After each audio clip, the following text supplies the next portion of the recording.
avec Elena Voloshin. Bonsoir Elena. Bonsoir Stéphanie. La semaine dernière, plusieurs pays, dont les États-Unis et l'Allemagne, ont autorisé l'Ukraine à frapper des cibles militaires sur le sol russe avec des armes livrées à Kiev. Le but, c'est de permettre à l'Ukraine de défendre les attaques russes menées contre la ville de Kharkiv et toute cette région frontalière. En réponse, les propagandistes russes menacent désormais explicitement l'Occident d'une troisième guerre mondiale. Oui, cartes et animations à l'appui. Regardez comment le journal télévisé russe a présenté les choses. C'était dimanche dernier sur Первый канал, l'une des deux principales chaînes du pays. En voyant la situation sur le front, notre ennemi prépare son propre plan, ou plutôt nos ennemis. Toute la semaine, les pays de l'OTAN, l'Amérique de Joe Biden en tête, ont autorisé l'Ukraine et se sont en fait autorisés eux-mêmes à attaquer le territoire russe avec les armes qu'ils lui fournissent. Mais comment les cibles sont-elles définies et quelles sont ces cibles? Il est évident que les données du renseignement cosmique, aérien et autres sont l'apanage des spécialistes de l'OTAN. L'Ukraine n'est qu'un instrument de l'OTAN, sa participation n'est même pas nécessaire pour ce genre de tir de missiles. Ce discours consiste à dire que parce que les données justement qui permettent de localiser les cibles sur le territoire russe sont fournies par les satellites de l'OTAN, eh bien c'est l'OTAN qui frapperait la Russie. Oui, et il faut expliquer en quoi ce discours est faux. C'est bien sûr le commandement des forces armées ukrainiennes qui définit les cibles à frapper et qui mène ces frappes, qui combat. Cette autorisation des pays de l'OTAN à frapper le sol russe avec leurs armes est en fait un prétexte de plus pour la Russie pour justifier son argument d'une guerre occidentale contre la Russie, argument qui justifie à son tour l'opération militaire spéciale russe en Ukraine, comme l'appelle Vladimir Poutine. Et selon Poutine, le moment est historique. Il l'a dit le 29 mai lors d'une session de son Conseil pour le développement stratégique. Regardez.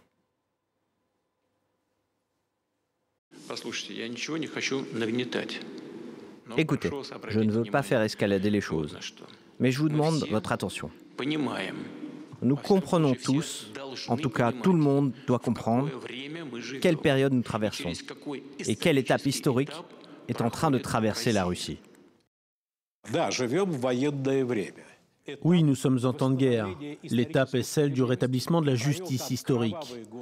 L'Occident a mené un coup d'État sanglant en Ukraine et a installé un régime permettant de créer sur le territoire de l'ancienne Russie une place forte militaire dirigée contre nous. Le plan était de priver la Russie de l'accès à la mer Noire, d'immenses territoires les plus développés de l'URSS, puis d'en finir avec ce qui restait, diviser, démembrer jusqu'à notre disparition complète. Mais ils n'ont pas réussi. Nous résistons, nous nous battons. Voilà quelle étape historique se trouve la Russie. Nous n'avons pas le droit à la défaite.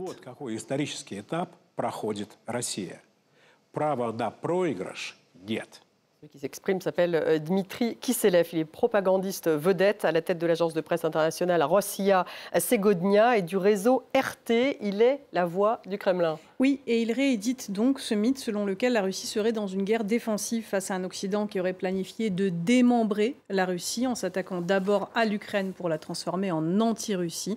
Vous l'avez entendu, la révolution pro-européenne ukrainienne de 2014 qualifiée, vous l'avez entendu aussi, de coup d'État sanglant est le point de départ de ce conflit. Tout ceci n'est pas nouveau. En revanche, les menaces d'une troisième guerre mondiale n'ont jamais été aussi explicites dans la bouche des propagandistes russes. Vous allez entendre cet autre commentateur que vous voyez à l'écran. Il s'appelle Dmitri Simes. Ce n'est pas n'importe qui. Il est né à Moscou. Il a émigré aux États-Unis en 1973, ayant obtenu la citoyenneté américaine. Il a même conseillé le président américain Richard Nixon sur ses relations avec l'Union soviétique. Rentré depuis à Moscou, il est l'un des plus fervents propagandistes du régime russe. Et vous allez l'entendre, il ne mâche pas ses mots.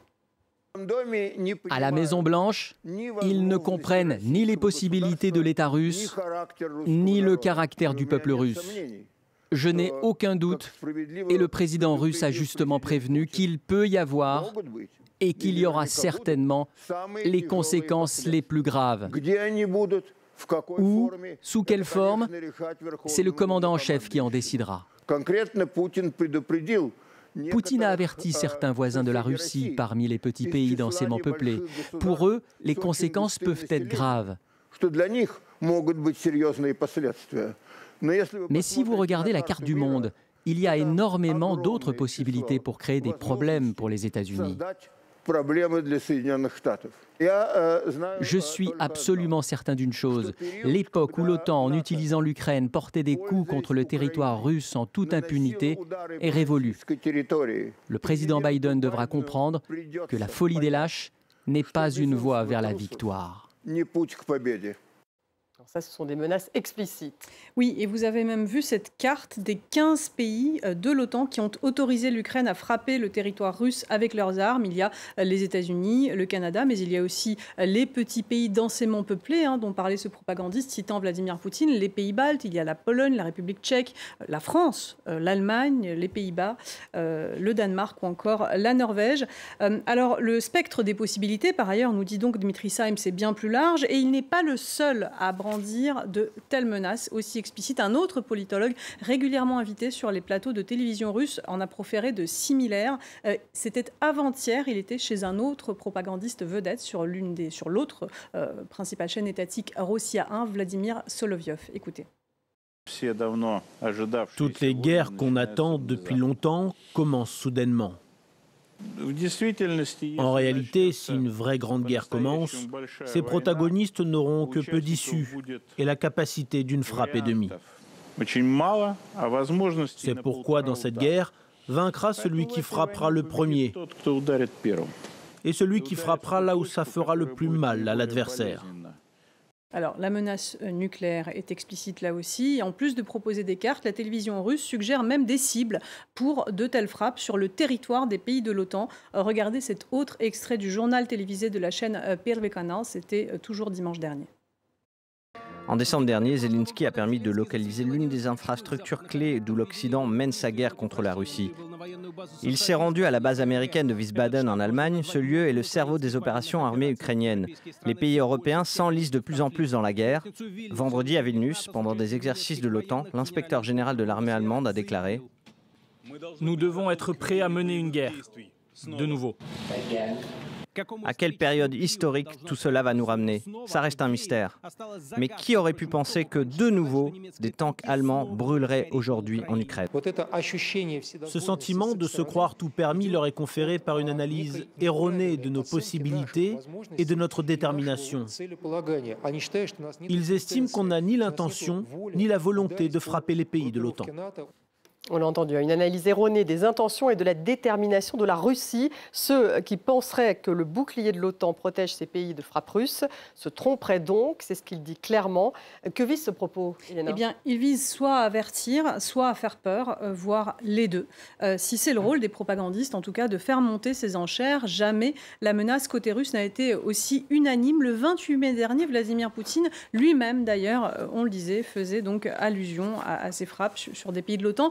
Et on pense évidemment en premier lieu, on le disait aussi, aux pays baltes qui se préparent aujourd'hui très sérieusement à une guerre contre la Russie. Pourtant, hier soir, interrogé par un représentant d'une agence de presse allemande lors d'une conférence de presse inédite qu'il a donnée devant les chefs des agences de presse étrangères, Vladimir Poutine a affirmé qu'il ne menaçait personne, mais tout comme il a affirmé d'ailleurs une fois de plus qu'il n'a jamais commencé la guerre en Ukraine. Écoutez.